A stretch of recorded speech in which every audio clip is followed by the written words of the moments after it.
ঈদ মানে আনন্দ, ঈদ মানে খুশি। তবে এই ঈদের আনন্দ কিংবা খুশি সবার জীবনে কিন্তু একইভাবে উদযাপিত হয় না। দর্শক, আজকে যারা চিকিৎসাধীন অবস্থায় হসপিটালের বেডে কিংবা জেলখানার কয়েদি হিসেবে চার দেওয়ালে বন্দী, এছাড়াও যারা দূরপ্রবাসে পরিবার পরিজন ছেড়ে ঈদ উদযাপন করছেন, তাদের ঈদের আনন্দ আর সাধারণ মানুষের ঈদের আনন্দ কি একই? নিশ্চয়ই না। দর্শক, আজকে আমরা এসেছি একটি মাদকাসক্তি নিরাময় কেন্দ্রে। এখানে যারা মাদক সেবন করে সুস্থ হওয়ার লক্ষ্যে চিকিৎসাধীন অবস্থায় রয়েছেন, তাদের ঈদ কেমন কাটছে সেটি জানাতে আমি কালের কণ্ঠের পক্ষ থেকে আপনাদের সাথে যুক্ত হয়েছি HM সৌরভ। আলহামদুলিল্লাহ, আমার কাছে ভালো লেগেছে। ঠিক আছে, কিন্তু খুব সুন্দরভাবে আয়োজন করা হয়েছে ঈদের জন্য। ঠিক আছে, আমার কাছে খুব ভালো লাগছে। সবাই মানে একসাথে ঈদ করা পারছে, একসাথে 20 জন, পরিবারটা অনেক বড়। ঠিক আছে, যেহেতু এক পাতিলে ভাত খাই, তাহলে এটাও আমার একটা পরিবার। সবাই ভালো, আমার আশেপাশে যারা বন্ধু বান্ধব আছে খুবই ভালো। আবার আমার যে শিক্ষাগুলো পাইছি দাদা ভাই খুব ভালো। আমি সুষ্ঠু সুন্দর জীবন করতে চাই। আমি আর মাদকের ভিতরে যাবো না। ঈদ ওই জায়গায় ভালো করছে, কিন্তু বাইরের ঈদটা খুব ভালো। ফ্যামিলিতে তো ঈদ করা পারলাম না, এটাই আমার সব থেকে বড় ক্ষমতা। আমার দোষের কারণে হয়তো আমি করা পারি চাই। আমি সুষ্ঠু সুন্দর জীবন যাপন করতে চাই। সেবতলায় বয়সে আমি অনেক কিছু পাইছি। এখানে যারা স্টাফ ভলেন্টিয়ার চেয়ারম্যান আছে সবাই খুব, ওনাদের মন মানসিকতা খুব ভালো। আর এখানে খাবার দাবারও মানে যথারীতি সব সময় টাইম টেবিল করতে হয়। ঠিক আছে, আমি তাদেরকে একবারই বলতে চাই, মাদক সুখ আনে না, মাদক খালি জীবনে দুঃখ আনে। ঠিক আছে, যেমন এই যে আমার মতো এই যে ঈদ, আমি সুস্থ হয়ে আমি আমার ঈদ ফ্যামিলির সাথে আমি ঈদ করা পারলাম না, এটা আমার অক্ষমতা না? এরকম তো ওনারাও নেশা করতে করতে হয়তো অক্ষমতা ওনাদের হয়ে যাবে। তাহলে মাদক কোনো সময় সুখ আনতে পারে না, মাদক খালি দুঃখ আনবে। আমি এই সেভ দ্য লাইফে আসছি আজ 50 দিন থেকে, মানে আমার আজ মাদকমুক্ত সুস্থতা বয়স 50 দিন। আমি মূলত মাদকের সাথে জড়াইছি।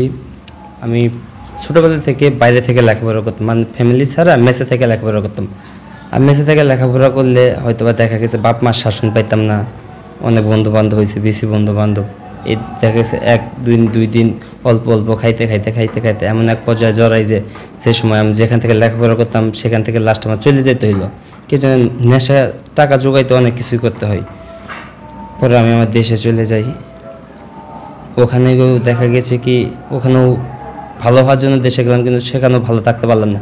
দেখা গেল আরও খারাপ হয়ে গেলাম। আরও অনেক বন্ধু বান্ধব হইলো এলাকা আশপাশ এবং অন্যান্য গ্রামের। আজকে ওর সাথে গিয়ে নেশা করতাম, কালকে ওর সাথে গিয়ে নেশা করতাম। এভাবে নেশা করতে করতে এমন এক অবস্থায় পৌঁছলাম যেখানে দেখেন আমি চাচ্ছি যে আমি সুস্থ থাকতে, কিন্তু সুস্থ থাকতে পারতেছি না, এবং ফ্যামিলিও চাইতেছে সুস্থ রাখতে, কিন্তু পারতেছে না। অবশেষে মনে করেন যে এই সেভ দ্য লাইফে আসলাম, যে মানে সুস্থ সবল, মানে সুস্থ সুন্দর একটা জীবনের জন্য।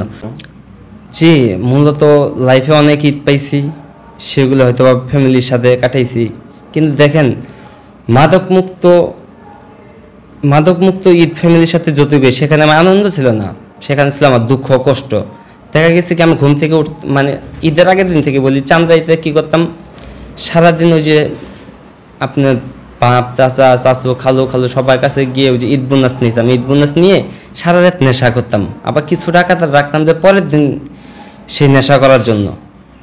যেহেতু টাকা বাপ মা ছিল ওই সময়, কিন্তু তাদেরকে কথা মনে পড়তো না। মানে যে আমার একটাই লক্ষ্য নেশা, মানে টাকা হাতে হইলে বাপ মা আমার স্ত্রী সন্তান মানে কারো কথাই মনে হইতো না। দেখা গেছে কি তাদের ফাল্লায় থুয়ে আমি নেশার কাছে চলে যেতাম। ওনারা ফোন দিতাম, ফোন অফ করে মনে করেন যে নেশা করতাম। দেখা গেল কি আবার ঈদের দিন সকালে নামাজ পড়তাম না। কি নামাজ, পকেটে টাকা আছে, নেশা করে কি আর ওইসব মনে থাকে? সারাদিন নেশা করতাম। ওই হিসাবে দেখা গেল কি যে বিগত আমার 10 বছর যে নেশা করতাম, ওই 10 বছরে যে 20টা ঈদ গেছে, তার থেকে আজকে যে আমার 4 দলে বন্দির ঈদ, এই ঈদটা আমার কাছে অনেক ভালো লাগতেছে। কেননা সেই আমি মানে শৈশবে যে আমার একটা ঈদ ছিল, মাদকমুক্ত যে একটা ঈদ, ওইখানে যে একটা শান্তি ছিল, আল্লাহর রহমতে এবং এই সেভ দ্য লাইফের উসিল্লাই আমাদের দাদা ভাই চেয়ারম্যান ভাই ওনাদের অশেষ রহমতে, আল্লাহর অশেষ রহমতে, ওনাদের দোয়াই সেই শৈশবের ঈদটা আমি ফিল করতেছি আজকে। যদিও বা চার দেওয়াল, তার ভিতরে অনেক আনন্দ আছে।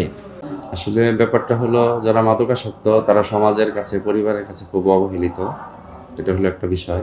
আমি এক সময় মাদকাসক্ত ছিলাম, ঠিক আছে। আমি মাদকের ভয়াবহতা খুব কাছে থেকে উপলব্ধি করতে পেরেছি। আমরা আসলে মাদকাসক্তদেরকে নিয়ে কাজ করি। ঈদ উপলক্ষে আমরা তাদেরকে সবসময় ভালো উন্নত মানের খাবার, বিনোদন সব কিছু দিয়ে মানে একটা আনন্দের মধ্যে রাখার চেষ্টা করি, কারণ তারা চার দেওয়ালের মধ্যে বন্দি থাকে। তাদের এখানে আপনজন বলতে কেউ থাকে না, আমরাই তাদের আপনজন, আমরাই তাদের বাবা, আমরাই তাদের মা, আমরাই তাদের ভাই। সবসময় আমরা চেষ্টা করি তাদেরকে মানে সবসময় আনন্দের মধ্যে রাখতে।